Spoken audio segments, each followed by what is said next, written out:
नमस्कार साथियों। आज एक गंभीर विषय पर चर्चा करने के लिए हमारे साथ हैं राजनीतिक चिंतक डॉक्टर राजाराम सर जी। सर, देश में दलितों पे अत्याचार की घटनाएं बढ़ती जा रही हैं। आए दिन कोई न कोई ऐसी दर्दनाक घटना होती है दलितों के साथ में। बलात्कार है, हाथ काट दिए जाते हैं, मूंछ रखने पर जान से मार दिया जाता है, भूखा रखा जाता है, बेड़ियों में जकड़ा जाता है, जंजीरों में बांधा जाता है। और अगर एक वर्ग विशेष की ईमानदारी ना करें, उनकी गुलामी ना करें, तो ढोल बजा के मुनादी करवा दी जाती है कि अमुक जात के व्यक्ति अगर हमारे खेतों की तरफ आएंगे तो उनमें जूते मारे जाएंगे, उन पर दंड लगाया जाएगा। तो ये सब बातें आज़ादी से पहले तक जो भी मन विधान चल रहा था, जो व्यवस्थाएं चल रही थी, तो कहा जाता था कि वो व्यवस्थाएं हैं, वो कर रही हैं। आज तो देश आज़ाद है, देश में संविधान लागू हुए 52 वर्ष हो गए हैं, फिर भी ये दलितों पे अत्याचार बढ़ते जा रहे हैं। तो दलितों पे अत्याचार बढ़ने की घटनाओं को लेके अभी न्यूज़ 24 चैनल पर पिछले संडे को संदीप चौधरी जी ने एक कार्यक्रम रखा, सबसे बड़ा सवाल, कि दलितों पे बढ़ते अत्याचार कुछ तो करो सरकार।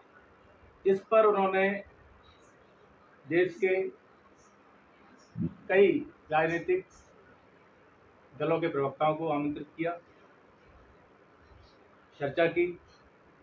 और जब संदीप चौधरी जी घटनाओं का जिक्र कर रहे थे तो इतनी मार्मिक, इतनी दर्दनाक घटनाओं का जिक्र था कि मानवीय अस्मिता तार तार हो रही है, इंसान को इंसान नहीं समझा जा रहा है। तो ये सब चीज़ें हैं और उसके बाद भी कोई दशा नहीं है, कोई दिशा नहीं है, कहीं कोई कारण निवारण पर चर्चा नहीं है। तो मैं आज आपसे जानना चाहता हूँ, जो दलितों पे अत्याचार होते हैं, जो बलात्कार होते हैं, इतनी हिम्मत कहाँ से आती है समाज में? इन्हें एक भेड़ बकरियों के तरीके से हाँका जाता है, इंसान भी नहीं समझा जाता है। कारण क्या है? धन्यवाद रंजन जी। आपने जो सवाल रखा है वो बहुत अच्छा रखा है। जो डिबेट हुई है वो मैंने भी सुनी है, आपने तो सुनी है। मैं सीधा सीधा सा कारण आपने मुझसे पूछा है, तो अत्याचार करने वाले लोगों का सामाजिक, आर्थिक और राजनीतिक स्तर को देखना चाहिए कि उनका क्या है, और जिन पर अत्याचार हो रहा है उनका सामाजिक, आर्थिक और राजनीतिक स्तर क्या है। एक इसको अगर देखेंगे तो आप पाएंगे कि जो अत्याचार करते हैं उनके पास सारे संसाधन हैं, हर तरह की उनकी जो है शक्तियाँ बढ़ी हुई हैं, राजनीति में भी वो आगे हैं, उनका वर्चस्व है, सामाजिक स्तर पर उनका जाति वर्चस्व है, आर्थिक स्तर पर भी वो उनके पास सारे संसाधन हैं, संपत्ति है, और उनके अप्रोच में कोर्ट कचहरी सब कुछ है।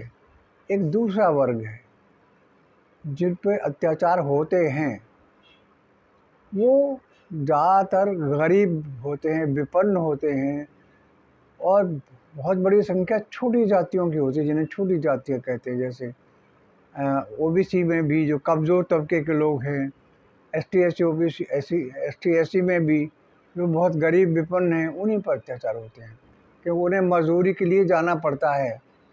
सरकार ने अगर ऐसी कोई व्यवस्था बनाई होती जो सदियों से वंचित था, उनके लिए रोज़गार की कोई संवैधानिक गारंटी होती, उनके लिए उनकी गरीबी को दूर करने के लिए कोई ऐसी गारंटी होती कि इनको रोटी, कपड़ा, मकान इनको अवश्य मिलेगा संवैधानिक रास्ते से, हर व्यक्ति को जिसके पास नहीं है, जो सदियों से वंचित रहा। ऐसा कोई हमारे संविधान में कोई प्रावधान है ही नहीं।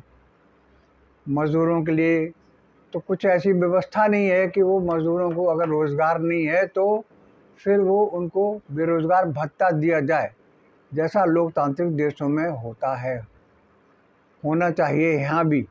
लेकिन ऐसा कोई प्रावधान नहीं है हमारे यहाँ, संविधान में कोई प्रावधान है ही नहीं। इसलिए अत्याचार तो होने का कारण जो है सामाजिक भी है, आर्थिक भी है और राजनीतिक भी है, क्योंकि राजनीति में भी उन्हीं का वर्चस्व है हर जगह। ये मैं समझता हूँ कि ये बहुत बड़े कारण है। मतलब ये कारण आपके हिसाब से जो कारण है वो संवैधानिक प्रावधान भी नहीं इस तरह के हैं जो दलित वर्ग के उत्थान के लिए हों, उनके आर्थिक और सामाजिक विकास के लिए हों। इस तरह के प्रावधान नहीं है संविधान में आपके नज़रिए से। तो क्या ये आर्थिक पहलू है क्या, या जाति का पहलू है? दलितों पे, SC ST पर जातिगत जो हमले हो रहे हैं, तो आर्थिक पहलू है या जातिगत पहलू है? देखिए, दोनों ही है। जात व्यवस्था भी एक अर्थव्यवस्था है। जिसकी जाति उपजी है उसकी आर्थिक स्थिति बहुत अच्छी है, और जिसकी जाति छोटी जाति जिसको कहते हैं उनकी आर्थिक स्थिति भी बहुत खराब है।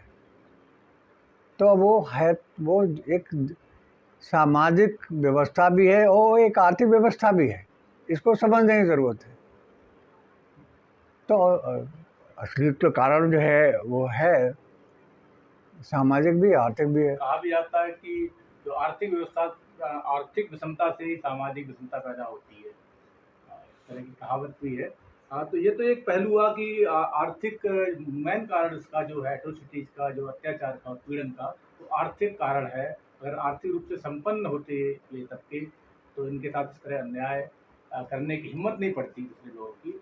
ये तो एक पहलू अलग हो गया। एक पहलू और इसमें जो कोई डिबेट है, उसमें एक पहलू है कि संदीप चौधरी जी ने कई दलित समाज के प्रवक्ताओं को, पार्टी के प्रवक्ताओं को आमंत्रित किया, तो उनसे उम्मीद थी कि वो दिशा देंगे, समाधान की तरफ जाएंगे, समस्याओं के कारणों की तरफ जाएंगे, निवारण की तरफ जाएंगे, लेकिन वहाँ भी निराशा हाथ लगी है। आप इसे कैसा मानते हैं? देखिए, ये जो दलितों की बात करते हैं, एक तरीके से वो दलितों के साथ अन्याय नहीं कर रहे हैं, बल्कि मैं ये कहूँगा कि अन्याय ही कर रहे हैं। वो उन बिंदुओं को नहीं उठाते हैं जो मूल कारण हैं। जो सदियों से वंचित रहे हैं वो वंचित क्यों हैं? लोकतंत्र में भी वंचित क्यों हैं? लोकतंत्र में उनको, संविधान के अंदर भी उनको गारंटी क्यों नहीं है? इस पर वो बात नहीं करते हैं, वो करना नहीं चाहते हैं। तो क्योंकि जो ये प्रवक्ता हैं दलितों के, वो दलितों की बात तो करते हैं, लेकिन वो दलित नहीं है, उनकी स्थिति उस श्रेणी की नहीं है। वो बहुत अच्छे खासे खाते पीते संपन्न लोग बाग हैं, और उनके गरीबों के नेता बने हुए हैं। गरीब समझता कि हमारे हित की बात कर रहे हैं, तो वो घुमा फिरा करके वो ऐसी उकसाने वाली, भड़काने वाली बात तो करते हैं कि अत्याचार इसलिए हो रहे हैं, लेकिन उसके मूल कारणों से बचते हैं। हो सकता है कि उनकी राजनीतिक पार्टियों ने कहा हो कि संविधान को न छुएं। मूल कारण तो संविधान निर्माता हैं, जिन्होंने इस तरह का संविधान बनाया जो जातियों में बांट रखा, जातियों में हमारे देश को बांट रखा है। संवैधानिक रास्ते से संविधान मान्यता देता है जातियों को भी और विषमता को भी देता है, क्योंकि संपत्ति और साधन तो एक तरफ ही है, उन्हीं के पास है, जिनके पास सदियों से थे, उन्हीं को फंडामेंटल राइट है संपत्ति का, साधनों का और धर्म का भी। उस समय की जो परिस्थितियां थी, उसमें जो संविधान निर्माताओं ने संविधान बनाया और उन्होंने जैसे भी प्रावधान के लिए, आज तो जो सरकार है ना, वो फिर इस तरफ क्यों ध्यान नहीं दे रही है? आज की सरकार कम से कम अत्याचार हो रहे हैं, आज दिन अत्याचार बढ़ रहे हैं, और सरकारी आंकड़े बता रहे हैं, सरकारी आंकड़े इस बात के गवाह हैं कि आंकड़े बढ़ रहे हैं। तो फिर सरकार को कोई कदम उठाना चाहिए, इस पर इस तरह अमेंडमेंट लाना चाहिए संविधान के अंदर। ये क्यों नहीं कर रहा? सरकार 72 साल हो गए संविधान को लागू हुए, किसी सरकार ने भी इस ओर कोई ध्यान कभी इसलिए नहीं दिया है कि अगर इनकी तरफ हम इनको ऊंचा उठाने की कोशिश करेंगे, इनके आर्थिक को सुधारने की कोशिश करेंगे, तो हम सत्ता में नहीं रहेंगे। जितने ये कमज़ोर रहें, गरीब रहेंगे, तो हम इनके वोटों का दोहन करते रहेंगे। तो किसी ने भी इस तरफ जानबूझ करके भी ध्यान नहीं दिया, और वो जानते हुए भी उनका मंशा नहीं है, मंशा होता तो अवश्य ये ऐसा करते। लेकिन सबसे बड़ी बात ये है कि इसमें एसटी, एसटी, ओबीसी के लोग भी तो हैं, वो क्या कर रहे हैं? वो भी क्या गुड्डे हैं चाबी के कि जो उनको कहा जाता है उतना ही बोलेंगे? क्या समाज की तरफ देखना चाहिए उनको? वो नहीं देख रहे हैं। वो ज़्यादा उत्तरदायी हैं, वो जनता को ठीक से समझा सकते थे और बता सकते थे, सरकार पे भी प्रेशर डाल सकते थे। तो सरकार की मानसिकता तो पहले से है ही नहीं, उसमें कोई प्रेशर भी नहीं है किसी तरह का, सरकार ऐसा नहीं चाहती। तो इस तरह तो ये जो दलितों पे अत्याचार है तो कम होने वाले नहीं है। जैसे कि आपसे हम लोगों ने जाना कि दलितों पे जो अत्याचार हो रहे हैं उसका मूल कारण है उनकी आर्थिक स्थिति ठीक ना होना, और आर्थिक स्थिति से ही सामाजिक स्थिति का ताना बाना बना हुआ है, वो भी मूल कारण है। संवैधानिक व्यवस्था कोई प्रावधान उनके लिए है नहीं। जो दलित वर्ग के जो नेता हैं उनके पास कोई विजन नहीं है, इस तरह की कोई सोच नहीं है, और जो सरकारें हैं वो केवल अपने शासन करने के लिए बनी हैं। तो ऐसे में फिर इनका क्या होगा दलित समाज? मैं आपसे जानना चाहता हूँ, कोई है समाधान, कोई क्या नहीं संभावना है क्या? समाधान तो है, समाधान ऐसा नहीं है किसी चीज़ का समाधान ना हो। दो शब्दों में जानना चाहता हूँ। समाधान तो देखिए, ये बहुसंख्यक वर्ग है। दलित जो है, जो वंचित पीड़ित है, उत्पीड़ित है, वो बहुसंख्यक की संख्या में बहुत ज़्यादा है। ओबीसी भी उसी श्रेणी में आता है, मुसलमान भी, पसमानदा समाज उसी श्रेणी में आता है।